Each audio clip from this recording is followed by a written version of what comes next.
Welcome to Shahi classes. Welcome to Shahi classes. आज हम पढ़ने वाले हैं क्लास 10th के चैप्टर नंबर 2। तो सबसे पहले आज हम पढ़ेंगे चर यानी वेरिएबल्स। वेरिएबल देखिए, चर क्या होता है? जिसका मान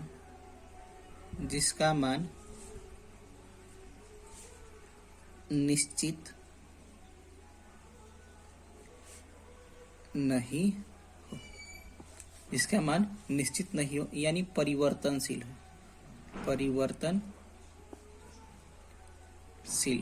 जिसका मान क्या हो? निश्चित नहीं हो, परिवर्तनशील हो। जैसे में देखिए, हमारे पास एग्जाम्पल है x, y, a, b। इन सभी का मान क्या होता है? जब आप किसी भी क्वेश्चन को, जैसे देखिए 4x प्लस में 5y बराबर में 4 है, तो इसमें आप देखेंगे तो x और y का मान क्या होगा? किसी के लिए कुछ और आएगा, मेरे लिए कुछ और आएगा, किसी और के लिए कुछ और आएगा। यानी आप देखेंगे तो x और y का मान क्या होगा? परिवर्तनशील है। तो ये दोनों क्या हो गए? आपके चर हो गए। जैसे 3x प्लस में 8y इजकल टू में 5 है, तो इसमें आपका x और y का मान क्या है? परिवर्तनशील है। ठीक है, तो इसे हम लोग क्या बोलेंगे? चर बोलेंगे। ठीक है, अब बात करते हैं अचर की। तो देखिए, अचर क्या होता है? अचर यानी कांस्टेंट। देखिए, अचर क्या है? जिसका मान क्या हो? जिसका मान निश्चित हो, जिसका मान निश्चित हो यानी परिवर्तन ना हो। जैसे में आप देखेंगे तो एग्जाम्पल में हम लोग देखते हैं तो 4x प्लस में 3y इजकल टू में 4 है। तो यहाँ पे आप देखेंगे तो 3 का जो मान है वो क्या है? हमेशा निश्चित रहेगा। चाहे मेरे लिए हो तो चाहे आपके लिए हो, तो हमेशा ही क्या होगा? 4 और 3 का मान क्या होगा? निश्चित रहेगा। तो ये आपका यहाँ पे 4, 3 क्या हो जाएंगे? अचर कहलाएंगे। क्या कहलाएंगे? अचर कहलाएंगे। और x और y क्या कहलाएंगे? एक चर कहलाएंगे। यानी क्यों? क्योंकि एक्स वाई का मान क्या होगा? परिवर्तन होगा। ठीक है, अब बात करते हैं अगला टर्म पद। तो देखिए, पद क्या होता है? जब मैं चर, एक टॉपिक छूट गया उससे पहले, क्या है? घात यानी पावर। तो देखिए, घात क्या होता है? घात उसे हम कहते हैं, जैसे देखिए 2 के ऊपर मैंने 3 लिखा, तो यानी इसका कहने का मतलब क्या है कि 2 को मैं 3 बार गुना करूंगा।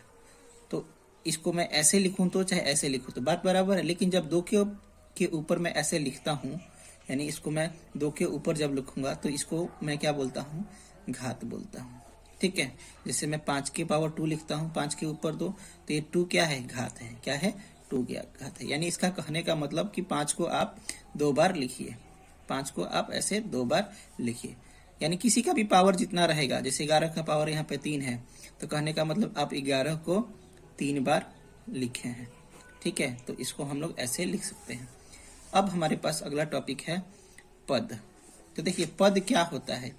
जब मैं अचर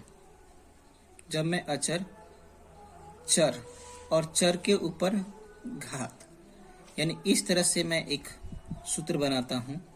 ठीक है, तो वो क्या बन जाएगा? पूरा पद बन जाएगा। जैसे में आप देखेंगे तो मैं मान लीजिए अचर को कोई 4 ले रहा हूं, चर को मैंने x ले लिया और इसके ऊपर घात मैंने 2 दे दिया, तो ये जो टोटल टर्म बना 4x², ये क्या है? आपका एक पद है।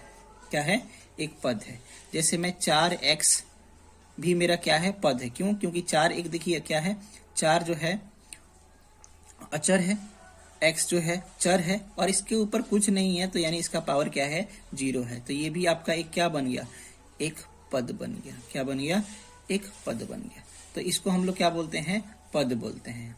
अगला देखिए, बीज गणितीय व्यंजक। बीज गणितीय व्यंजक, बीजगणितीय व्यंजक। तो देखिए, बीजगणितीय व्यंजक क्या होता है? जब मैं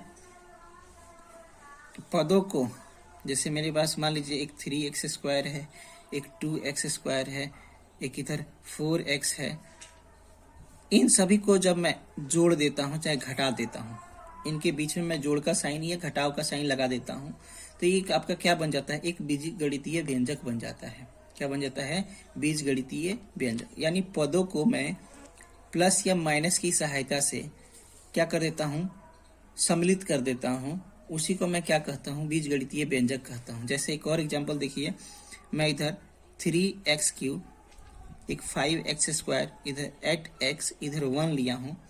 इन सभी को मैं क्या करता हूं, आपस में प्लस या माइनस की सहायता से जोड़ देता हूं, तो उसी को हम लोग क्या कहते हैं, बीजगणितीय व्यंजक बोलते हैं। क्या बोलते हैं, बीजगणितीय व्यंजक बोलते हैं। पूर्ण संख्या। तो देखिए पूर्ण संख्या होता क्या है, जब हमारी संख्याएं 0 से स्टार्ट हो, 1 2 3 4 5, ऐसे ही आपका क्या हो, इन्फिनिटी यानी अनंत तक जाए, तो इन सभी संख्याओं को हम लोग क्या कहते हैं, पूर्ण संख्या कहते हैं। क्या कहते हैं, पूर्ण संख्या कहते हैं। अब बात करते हैं बहुपद की। अब बात करते हैं बहुपद की। तो देखिए परिभाषा इसका क्या होता है, वे बीजगणितीय व्यंजक जिनमें चर की घात पूर्ण संख्या होती है,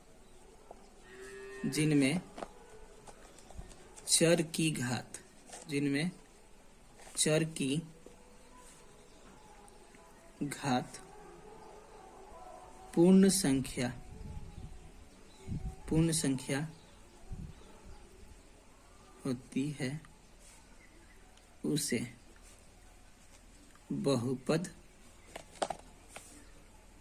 कहते हैं। ठीक है, क्या लिखा है, वे बीजगणितीय व्यंजक जिनमें चर की घात पूर्ण संख्या होती है, उसे बहुपद कहते हैं। अब देखिए एक बीजगणितीय व्यंजक हम लोग बनाते हैं, जैसे हमारे पास 3x² प्लस में 4x प्लस में 1, हमारे पास क्या है, एक बीजगणितीय व्यंजक है। सबसे पहले क्या है, एक बीजगणितीय व्यंजक है। क्या है, एक बीजगणितीय व्यंजक है। अब देखिए ये बहुपद है कि नहीं, सबसे पहले ये हमें पता करना है। तो देखिए x के पावर क्या है, 2 है, यानी पूर्ण संख्या का कहां से स्टार्ट होता है, 0 से लेके 1 2 3 4 5 और ऐसे ही चलता रहता है अनंत तक। तो आप देखेंगे तो ये इसका पावर क्या है, एक पूर्ण संख्या है। x के पावर कुछ नहीं है, यानी इस x के पावर क्या है, 1 है, ये भी एक पूर्ण संख्या है। और 1 यहाँ भी x के पावर क्या है, 0 है, तो यहाँ भी मतलब क्या है, एक पूर्ण संख्या है। तो अगर ये सारे के सारे पूर्ण संख्या जो हैं, चर के घात क्या है, पूर्ण संख्या है, तो ये एक बहुपद है। क्या है, एक बहुपद है। एक एग्जाम्पल और देखते हैं। देखिए 3x के पावर 3/2 और इधर 4x² प्लस में 4x।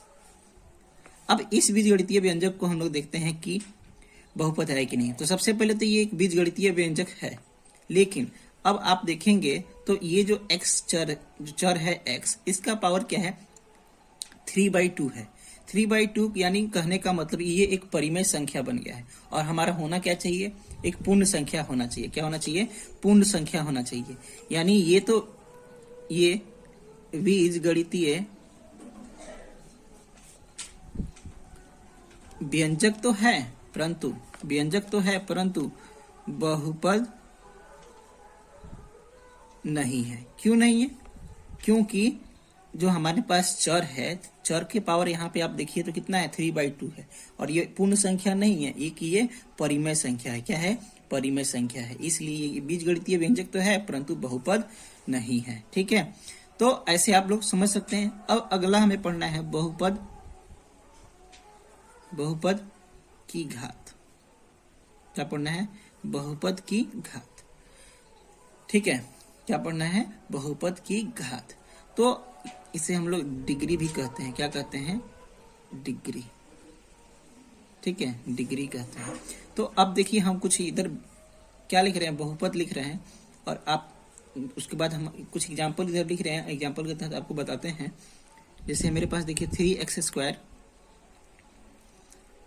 प्लस में 4x प्लस में 1 है।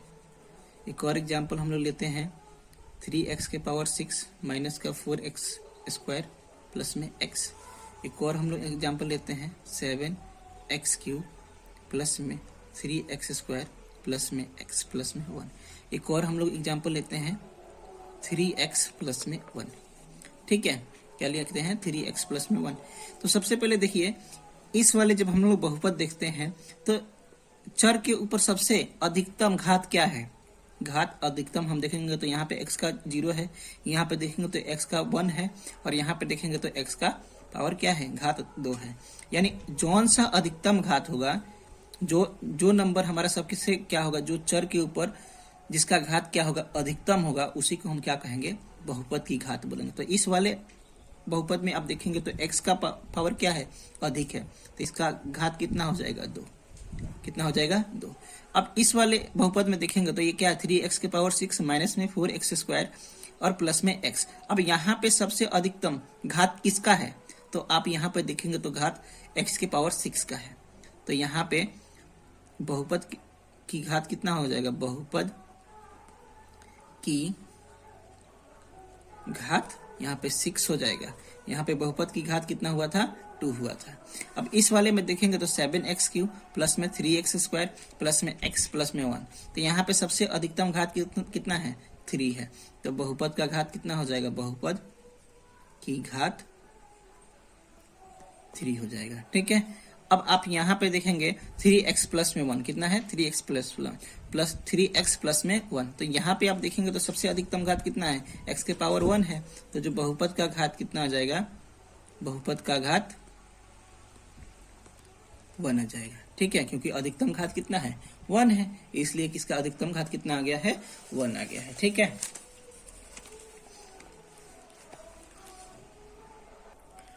अब देखिए अगला टॉपिक हमें पढ़ना है बहुपद का मान। क्या पढ़ना है, बहुपद का मान। ठीक है, जैसे मेरे पास देख लीजिए, मान लीजिए x प्लस में 1 कोई क्या है, 4x प्लस में 1 कोई हमारे पास बहुपद है। तो अगर मैं x का मान 1 रख दूं तो कितना आ जाएगा, 4 गुने में 1 प्लस में 1, सॉल्व करूंगा तो 4 प्लस में 1 इक्वल टू में 5। यानी जो 5 आया है इस बहुपद का क्या है, जब मैं x का मान 1 रखता हूं तो इस बहुपद का मान कितना आता है, 5 आता है। तो यही है हमारा, इसी को हम लोग क्या कहेंगे, बहुपद का मान कहेंगे। जैसे एक और एक्सप्रेशन हम लोग एक और बहुपद लेते हैं 4x प्लस में 4।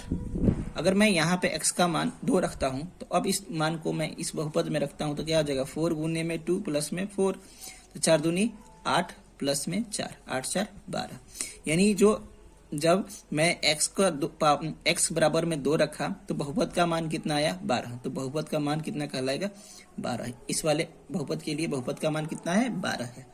ठीक है, वैसे ही एक और मैं लेता हूं इधर, तो देखिए 7x प्लस में 9। अगर मैं x के पावर x इक्वल टू में 0 रखता हूं तो मैं सॉल्व करता हूं तो 7 गुने में 0 प्लस में 9, आगे सॉल्व करूंगा तो 0 प्लस में 9 इक्वल टू में 0। यानी x का जब मैं मान 0 रखता हूं तो मेरा बहुपद का मान कितना आता है, 9 आता है। ठीक है, कितना आता है, 9 आता है। तो इसी को हम लोग क्या कहते हैं, बहुपद का मान कहते हैं। ठीक है, अब अगला हमें पढ़ना है बहुपद का प्रकार। बहुपद के प्रकार, क्या पढ़ना है, बहुपद के प्रकार। तो देखिए बहुपद के प्रकार, बहुपद को 3 भागों में क्या किया गया है, बांटा गया है। ठीक है, पहला है डिग्री के आधार पर। ठीक है, दूसरा क्या है, पद के आधार पर, और तीसरा क्या है, चर के आधार पर। तो देखिए बहुपद को 3 भागों में बांटा गया है, एक डिग्री के आधार पर, एक पद के आधार पर, और एक लास्ट है आपका चर के आधार पर। किस पे, चर के आधार पर। तो चलिए अब इनको धीरे धीरे हम लोग आगे पढ़ते हैं। तो सबसे पहले हम लोग डिग्री के आधार पर पढ़ते हैं।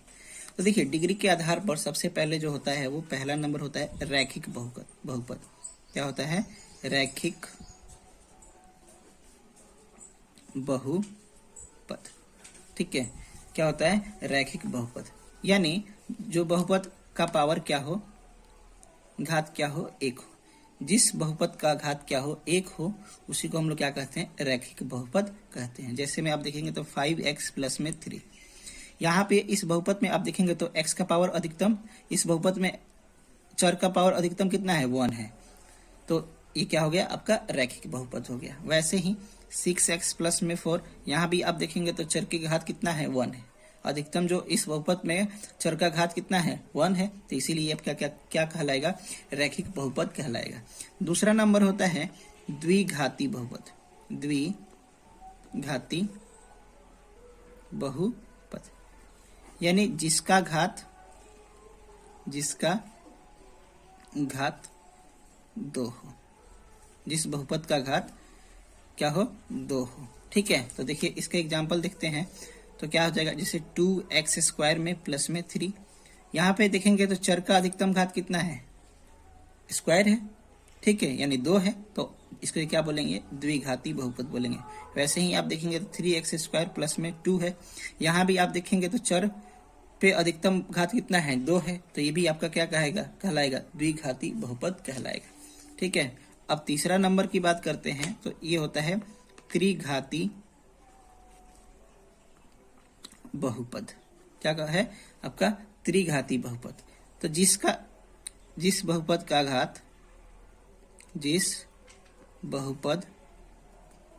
का घात 3 हो। ठीक है, तो एग्जाम्पल इसका में देखते हैं। तो एग्जाम्पल देखिएगा तो क्या आएगा? 4x के पावर क्यूब प्लस में 4। यहाँ पे देखिए x के अधिकतम घात कितना है? 3 है, तो क्या है कहलाएगा? आपका त्रिघाती बहुपद कहलाएगा। जैसे 2x के पावर 3 है 5, तो यहाँ पे देखेंगे 2x क्यूब प्लस में 5 है, यहाँ पे भी चर का अधिकतम घात कितना है? 3 है, तो ये भी आपका क्या कहलाएगा? एक त्रिघाती बहुपद कहलाएगा। ठीक है, अब बात करते हैं पद के आधार पर। इसके आधार पर? पद के आधार पर। तो पद के आधार पर देखिए सबसे पहले होता है एक पदी बहुपद। ठीक है, तो एक पदी बहुपद देखिए क्या होता है? जिसका क्या हो? जिस बहुपद का पद केवल एक हो, यानी वह बहुपद जिसका क्या हो? केवल के केवल एक ही पद हो। जैसे में आप देखेंगे तो 7x, यहाँ पे और कोई पद नहीं है। 5x, ये भी यहाँ पे आप देखेंगे तो कोई और पद नहीं है। 8x, कोई और पद नहीं है। यानी ऐसा बहुपद जिसके पास केवल एक ही पद हो। यहाँ भी एक पद है, यहाँ भी एक पद है, यहाँ भी एक पद है। अब दूसरा नंबर जो होता है वो क्या होता है? द्विपदी बहुपद। द्विपदी बहुपद। देखिए द्विपदी बहुपद क्या होता है? जिस बहुपद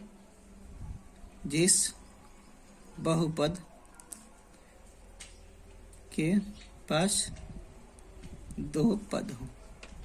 क्या हो? 2 पद हो। यानी कहने का मतलब जिसके पास क्या हो? 2 पद हो।